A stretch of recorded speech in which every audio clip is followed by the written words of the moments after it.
Хикәйә. Вәғдә. Авылның ҡалтыр-ҡолтор юлларынан иске сәпитен жәлләмичә чаптырған почтальонка Гөлнур бик ашыға иде. Бүген аның Алия апасына әйтәсе хәбәре бик күңелле бит. Сөйөншөне тизрәк аласы иде. Тизрәк, бөтен кешедән алдан малларның җәйге лагерына килеп җитеп, сыйыр сауышы апасын табып алырга кирәк. Әле савым башланганчы дип, бәлки, су койынырга да төшеп киткәндер. Шитенсенми аның апасы. Инде яше зур булса да, гәүдәсенең матурлыгын югалтмаган ул. Сыйыр сауганда кия торган кара халатын салып ыргыта да, эчке күлмәктән генә ашытка чума.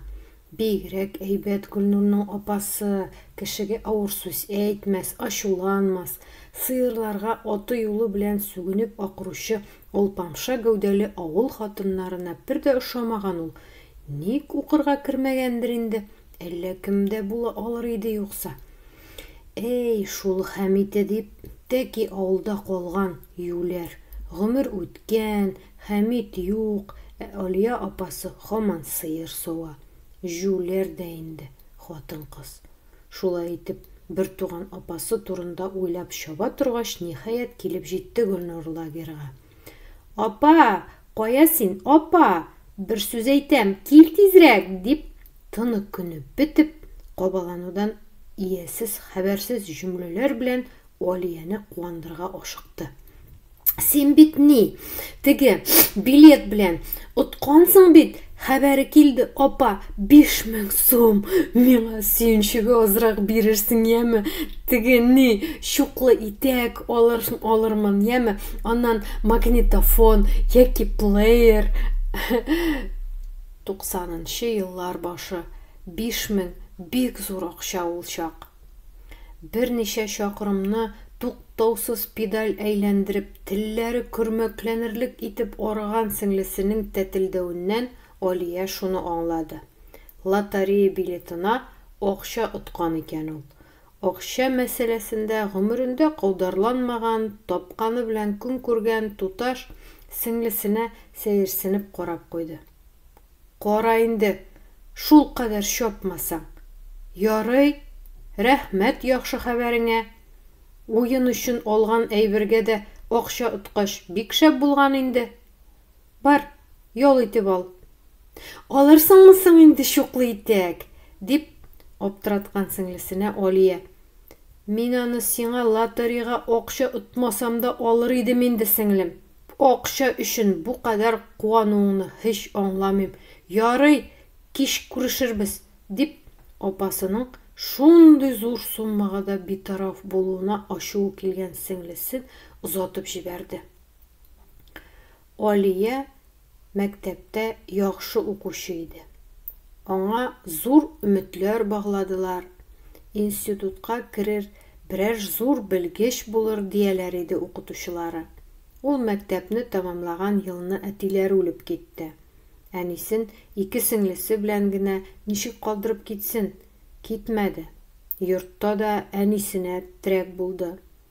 Күңеле укырга ыргылса да, әнисенең хәлен аңлап авылда калды. Ялгызым түгел бит әле, Хәмитем бар. Инде 6 ел очрашабыз. Ул да авылда калды бит. Бөтен кешегә дә шәһәргә китәргә димәгән. Монда гаилә корырбыз. Укырга да җитешербез, дип күңеленнән сөйгән Хәмит белән киләчәк тормышлары турында планнар корды. Алар матур пар иделәр. Озын тулымлы, нәфис, ягымлы Алия һәм эшчән, аз сүзле, йомшак күңелле Хәмит. Әти-әниләре дә кода-кодагый булачакларына инде ышанып беткәннәр, дус яшиләр иде. Ләкин, шул ләкин булмаса. Шәһәрдән практикага килгән кызлар арасында иң чаясы Альбина дигәне Хәмитне ошатты. Алия каршында ук егетне тегеләй булай боргалады, әле биергә, әле туп уйныйбыз дип үз иптәшләре янына булынга чакырды.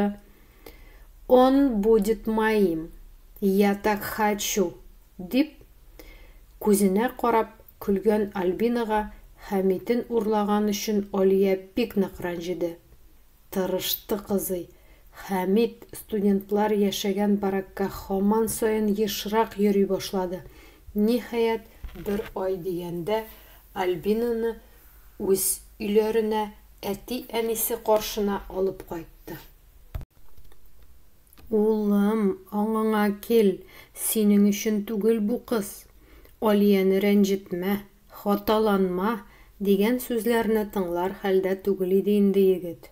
Әлегә кадәр бер кемнән дә күрмәгән шәһәр кызының шашып иркәләүләрен, аяк астында җир булып кылануын мәхәббәт дип уйлап ашыкты. Алар өйләнешкәннән соң Алия үз-үзенә урын таба алмады. Хәмит белән Альбинаның пар булмавын, егетнең тиздән айныячагын күңеле белән сизде. Авыл тормышына өйрәнмәгән, җиңел яшәргә яраткан, хыялы, уен-көлкеле, җыр-биюле тормыш булган кызыйны Хәмит бик тиз туйдырды. Гади колхозчы гаиләсендә ялчы булып ятасы килмәде яшь киленнең. Идарәгә эшкә керде.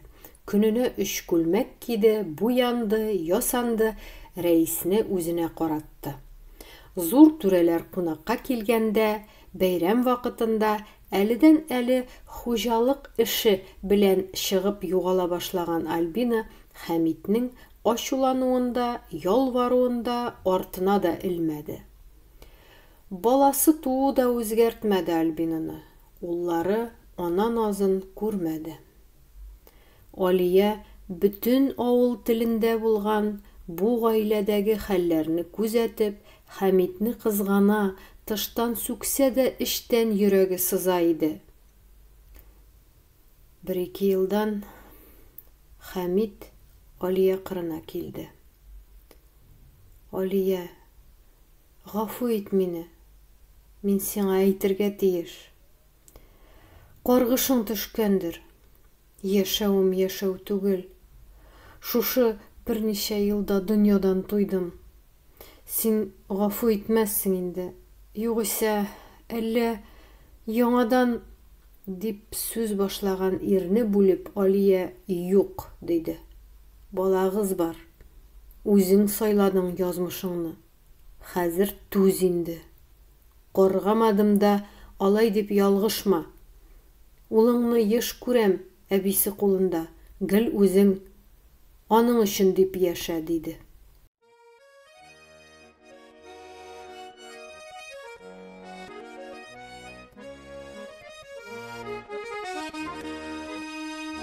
Зәңгәр шәшәк күзләреңдә инҗемесең, яшьмесең, ни карыйсың мөлдер атып, ник бер сүз дә дәшмисең, ни карыйсың мөлдер атып, ник бер söz dә дәшмисең.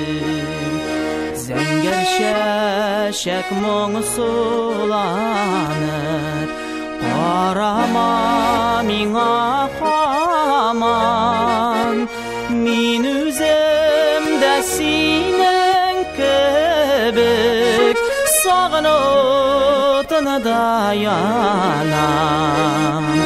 Мин үзем дә синең кебек сагынып тынада янам.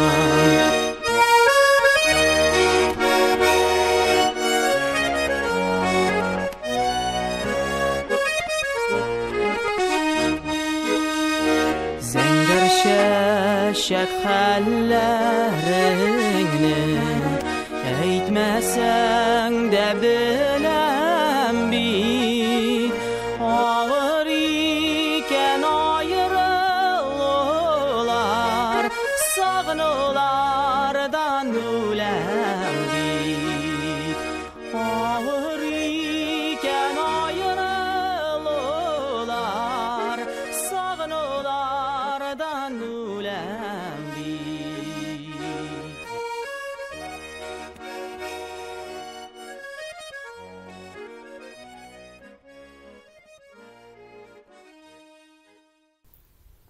Соңыннан, ашыт ташығанда, Хәмитнең гәүдәсе судан табылгач, күпме күз яшы түкте ул шул сүзләре өчен. Үзенең ясалма горурлыгы өчен күпме газапланды. Ләкин яшь ирнең хурлыкта яшәргә түземе дә, сабырлыгы да җитмәде. Ул китеп барды. Альбина еш кына бәйрәм итеп йөри торгач, ишүгә сабышты. Хәмитнең әнисе бу хәлләрне күтәрә алмады, үлеп китте. Әтисен абыйлары шәһәргә алып киттеләр. Колхоз фатирын притонга әйләндергән хатынның Хәмитнеке төсле күзле малайы бу вакыйгада иң кызганышы булды. Алия аны жәлләп еш кына мунча кертеп, ашатып чыгара, кеше күрмәгәндә баланың башын күкрәгенә кысып елый иде. Шундый вакытларның берсендә бала Алияның яшьләрен сөртте дә: "Елама, апа, мин сине бер җиргә алып барырмын. Анда бик матур. Әти мине тагын алып барам дигән иде. Су анасы алды бит үзен. Менә мин зур үскәч, акча эшлим дә, китәрбез синең белән, яме?" дип, Алия апасының нигә елаганын да аңламыйча юата башлады. Хәмит баланы башкалага алып барган, шунда циркларга, төрле күңел ачу урыннарына, паркларга йөрткән булган икән. Бу җәйдә дә алып барырга вәгъдә биргән булган. Эх, Хәмит, түзәр әмәлләрең булмагач, ник балага вәгъдә бирдең, дип уфтанды Алия һәм кинәт үзенең башына килгән фикергә куанып куйды. Алия лотереяга откан акчаларын алып, Хәмитнең улы белән икенче көнне үк башкалага юл алды. Язмышын үзгәртә алмауына үкенсә дә, балага әтисе биргән вәгъдәне сөйгәне өчен үти алуына Алия үзен бәхетле сизә иде.